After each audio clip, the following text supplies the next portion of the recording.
ಫಾತಿಮಾ ಶೇಖ್ ಶಿಕ್ಷಣ ತಜ್ಞರು ಹಾಗೂ ಭಾರತದ ಮೊಟ್ಟಮೊದಲ ಮುಸ್ಲಿಂ ಮಹಿಳಾ ಶಿಕ್ಷಕಿ. ಇವರ ಜನ್ಮದಿನದ ಶುಭಾಶಯಗಳು.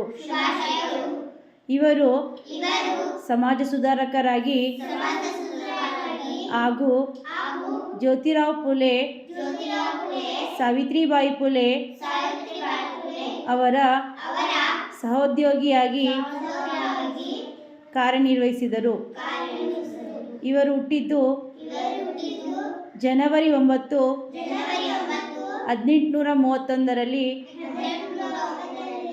ಜನಿಸಿದರು. ಇವರ ಮರಣ